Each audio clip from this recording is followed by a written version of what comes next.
नाम मोहित सानी है और मैं मुस्लिम एजुकेशन सिस्टम से काम करता हूँ। हमने क्लास सेकंड में एक मॉडल बनाया जिसको मैं आज रिप्रेजेंट कर रहा हूँ। मॉडल से शुरुआत करने की मैं इसके आउटर मोस्ट बाउंड्री से बात करूँगा। हमने एक एनिमल सेल बनाया है जिसके आउटर मोस्ट बाउंड्री होती है जिसे सेल मेम्ब्रेन कहा जाता है। 1668 में रॉबर्ट हुक ने सेल को डिस्कवर करते वक्त बताया था कि हमारे पास सेल के आउटर मोस्ट बाउंड्री होती है जिसे हम लोग सेल मेम्ब्रेन का नाम देते हैं। अगर इसकी बाकी ऑर्गेनेल में बात की जाए तो उसमें जो बहुत बड़ी बड़ी ऑर्गेनेल्स पाई जाती हैं, जैसे कि हमारे पास इसका एंडोप्लाज्मिक रेटिकुलम आ गया। एंडोप्लाज्मिक रेटिकुलम के दो हिस्से होते हैं, एक रफ एंडोप्लाज्मिक रेटिकुलम होता है और एक स्मूथ एंडोप्लाज्मिक रेटिकुलम होता है।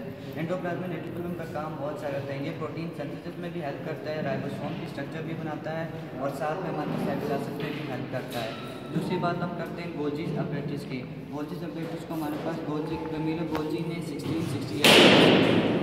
1668 में डिस्कवर किया था। कैमिलो गोल्जी ने हमें बताया था कि हमारे पास सेल के अंदर जो भी वेस्ट मटेरियल होता है उसे पैकेट की फॉर्म में कन्वर्ट करने का जो काम होता है वो गोल्जी अपरेटस का होता है। ये जो गोल व सर्कुलर है इन्हें पैकेट्स कहा जाता है और ये वेस्ट मटेरियल पैकेट्स हैं। उसके बाद हम लोग बात करते हैं माइटोकॉन्ड्रिया की। माइटोकॉन्ड्रिया को 1950 में डिस्कवर किया गया था और ये एक सेल में 2 से 3 हज़ार की तादाद में पाए जाते हैं। माइटोसेल को हम लोग power house of the cell भी कहते हैं क्योंकि हमारे पास सेल की जितनी भी एनर्जी रेस्पिरेशन के दौरान बढ़ती है कि टूटी है वो तमाम की तमाम एटीपी इसके अंदर स्टोर होते हैं और इसके अंदर डीएनए और आरएनए पाया जाता है और साथ में प्रोटीन भी पाई जाती है। फिर बात करते हैं राइबोसोम की। राइबोसोम के हमारे पास 2 यूनिट्स होते हैं, एक को बोलते हैं लार्जर सब यूनिट, एक को बोलते हैं स्मॉलर सब यूनिट। ये हमारे पास लिटिल अमाउंट ऑफ सेल में पाए जाते हैं। इसके जो होते हैं 2 किस्म के साइज होते हैं, एक होता है 80S और एक होता है 70S। प्रोकैरियोट्स में ये 70S में पाए जाते हैं जबकि यूकैरियोट्स में ये 80S के हवाले से पाए जाते हैं। उसके बाद हम लोग बात करते हैं प्रोक्सीसोम।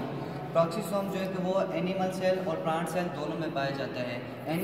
एनिमल सेल में ये हाइड्रोजन पेरोक्साइड को पेरोक्साइड में कन्वर्ट करता है जबकि प्लांट में ये फोटो रेस्पिरेशन का अमल करता है।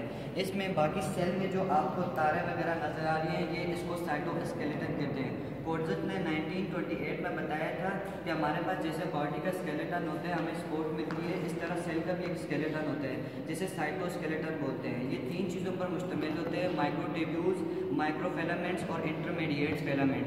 हमारे पास जो बारीक किस्म की लाइंस वगैरह ये माइक्रोफिलामेंट्स को शो करती हैं जो कि एक्टिन प्रोटीन से बनती है और इसका काम होता है कि सेल को स्ट्रक्चर प्रोवाइड करना।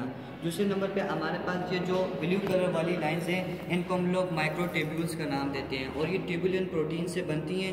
इसका काम होता है disassembly of the filaments during the mitosis and the meiosis. और ये जो लाइटिंग शो हो रही है इसको बोलते हैं इंटरमीडिएट फिलामेंट। इसका काम होता है कि सेल को स्ट्रक्चर प्रोवाइड करने के साथ साथ साइटोलाइसिस में हेल्प करना। साइटोलाइसिस बोलते हैं irregular movement of the cell body during the time of any work done in a cell. और हम लोग बात करते हैं main campus of a cell जिसको आप total centre of the cell बोल सकते हैं। इसको बोलते हैं न्यूक्लियर मेम्ब्रेन और ये हमारे पास जो सेंट्रल सर्कुलर पाथ है इसको बोलते हैं न्यूक्लियस। ये जो न्यूक्लियर मेम्ब्रेन है ये पोरस होती है। इसके पोरस होने की वजह मैं आपको बताता हूँ। हमारे पास सेल के अंदर 3 से 4 किस्म के मेन पार्ट पाए जाते हैं। ये जो छोटी छोटी चीज़ें आपको नज़र आ रही हैं इनको हम लोग न्यूक्लियोप्लाज्म बोलते हैं। न्यूक्लियोप्लाज्म का काम होता है ये राइबोसोम को बनाते हैं और हमारे पास ये जो आपको बड़ी स्ट्रक्चर नजर आती है इसे क्रोमोसोम बनाते हैं, क्रोमोसोम कहा जाता है। विक्टर ने हमारे पास 1998 में बताया था कि सेल के अंदर सबसे लॉन्गेस्ट ऑर्गेनली है उसे क्रोमोसोम कहा जाता है जो कि हिस्टोन प्रोटीन और डीएनए से मिलकर बनती है। ये हमारे पास डबल स्ट्रैंड डीएनए है और इसमें 4 किस्म की डिफरेंट पायरिडीन बेसिस लगी हैं जिन्हें एडेनिन, गुआनिन, साइटोसिन और थायमिन का नाम दिया जाता है। हमारी बॉडी के अंदर जितनी भी सेंसरी इंफॉर्मेशन होती है उनको कोडान में कन्वर्ट करने का काम इनका होता है और ये इस तरह थायमिन इनको अमाइनो एसिड की फॉर्म में कंबाइन करता जाता है विद द हाइड्रोजन बॉन्डिंग। हमारे पास न्यूक्लियस के अंदर एक और चीज़ पाई जाती है जिसे न्यूक्लियोप्लाज्म कहते हैं। न्यूक्लियोप्लाज्म का काम होता है कि वह इर्रेगुलर मूवमेंट को यहाँ से outer side of the nuclear membrane से बाहर लेके जाने में हेल्प करता है। Whenever the protein synthesis occur in a cell then be the zip form of a DNA converted to the unzip and the 2 RNA will be the made।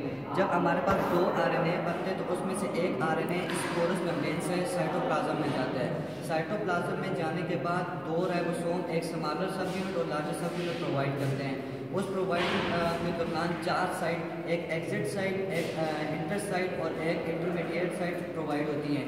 वो side provide करने के बाद हमें 2 unit जो होते हैं वो amino acids को की कोडान की फॉर्म में अंदर लाते हैं और उन्हें जेनेटिक कोड प्रोवाइड करते हैं, जिसकी वजह से एक कोडान अटैच होने के बाद एंटी कोडान आता है और अटैच होकर प्रोटीन सिंथेसिस होती है।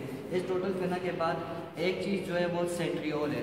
सेंट्रियोल जो होते हैं वो 3 ब्रांचेस लाइक फिलामेंट्स होते हैं और इसके साथ टोटल 21 फिलामेंट्स लगे हुए होते हैं। ये फिलामेंट्स वहाँ से न्यूक्लियर मेम्ब्रेन से अंदर स्पिंडल फाइबर को डीनेचर करने में और नेचर करने में हेल्प करते हैं। और ये हमारे पास थैंक यू।